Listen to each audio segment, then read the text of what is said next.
sobre a questão do resto a pagar do gestor anterior que ficou no município, mas não era licitado. Se o prefeito, o gestor atual, pode pagar ou não pode pagar, isso é uma pergunta.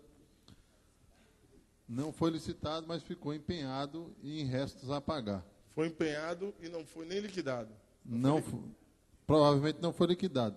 Está empenhado, ficou em restos a pagar, mas não era licitado.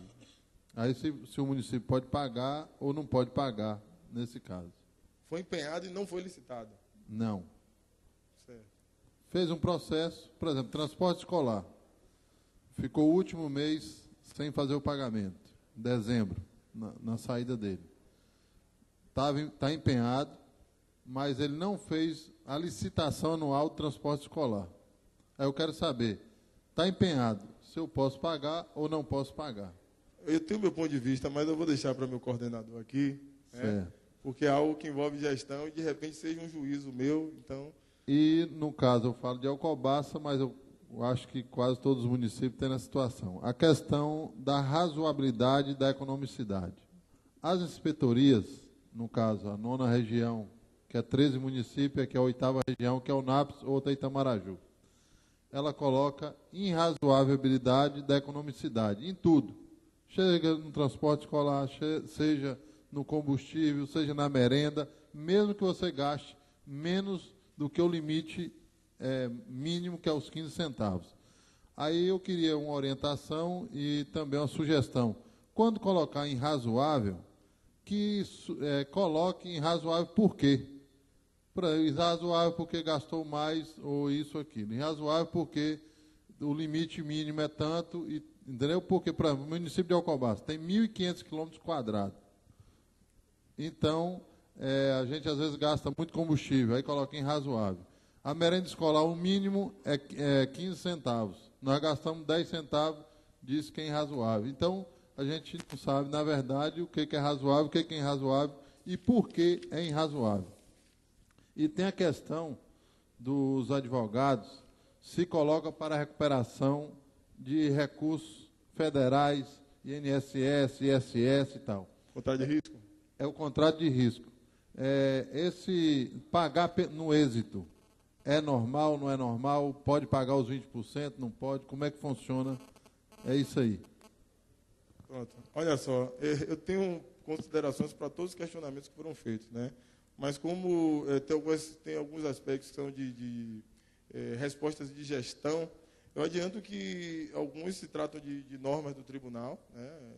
De legalidade, a questão de... A razoabilidade é um aspecto subjetivo. Então, quando o técnico faz a análise da razoabilidade, ele tem alguns critérios, que é a arrecadação, que é o histórico de gasto. Então, como caso a caso é um caso e o mérito é subjetivo, eu não tenho como objetivamente dizer, é a partir disso que é razoável e que não é. Então, de repente, seja mais oportuno o coordenador de Dourado falar a respeito dessas questões que termina sendo uma decisão de gestão. Contrato de risco, salvo engano, tem até a própria resolução, né, que fala sobre uma norma, um parecer, né, um parecer nosso que tem toda a fundamentação, que fundamenta a impossibilidade, mas eu vou passar a palavra nesse sentido, porque são respostas não operacionais, respostas de gestão aqui para o coordenador Dourado. Olha só, para aqueles que estiveram lá em Salvador, no primeiro encontro, viram que nós tivemos uma fala sobre controle interno. Aí, poxa, Dourado, esse assunto, desde 2005, vocês não param de falar sobre esse controle interno. Gente, é que até então, a gente não conseguiu, em algumas áreas, avançar no controle. E eu achei importantíssimo aqui, como quando o presidente Luiz Caetano falou que, ao deparar-se com a administração de Camaçari, viu que lá não tinha controladoria. Camaçari, que fica ali na região metropolitana, que é um município de um porte significativo, né, no nosso estado, e lá também não tinha. Então, na verdade, a gente vem construindo, ao longo desse período, o sistema de controle interno. Pode passar, Grande? Então, o que nós vimos lá? Vamos lá? a quantidade de erros que são anualmente apontados ainda continua elevado. Muita gente, e vocês vão ver aí nas perguntas, do pessoal das controladorias, pergunta assim: Dourado, me dê um modelo de relatório. Eu falei: por que você quer um modelo de relatório? É que no parecer prévio do meu município foi apontado de que o controle não foi bem, o que o relatório não estava o ideal. Aí, às vezes eu ficava me perguntando o que a pessoa de fato estava querendo. Não existe modelo de relatório, porque relatório é o relato do que fez o controle. Eu jamais poderia dizer o que o controle fez. Quem tem que dizer o que foi feito é ele. De que forma operacional isso aconteceu é local. Cada município é autônomo para redigir e estabelecer como é que o controle vai funcionar. De que tamanho é a estrutura, quantas vezes a documentação ou a autorização vai passar no controle, se é que precisa passar. Então, tudo isso é próprio do município, ok? Uma outra coisa.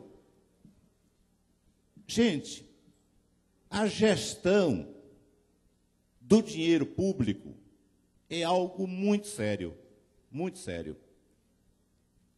Cada vez mais tem sido chamado a sociedade a participar da gestão.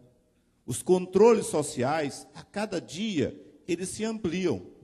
Como nós falamos antes aqui, a única modificação que teve na Lei de Responsabilidade Fiscal, qual foi?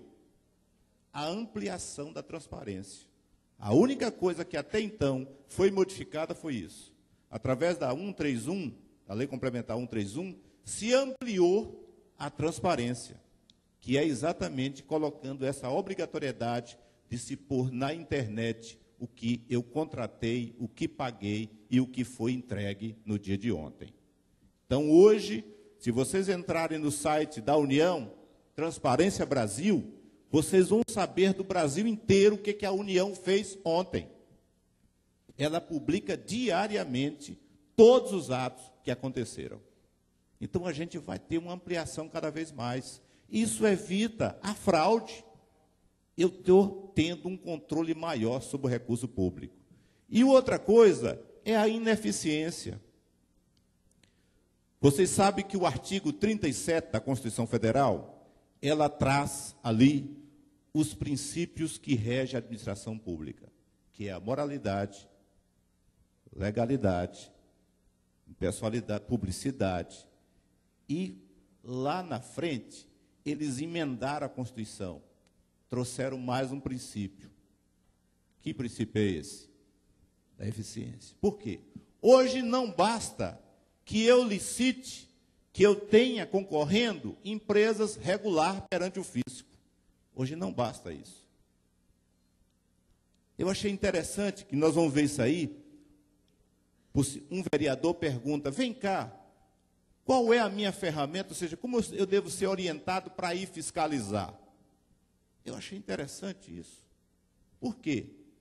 Porque tudo que vai acontecer no município é fruto de 3 instrumentos de gestão: PPA, LDO e LOA.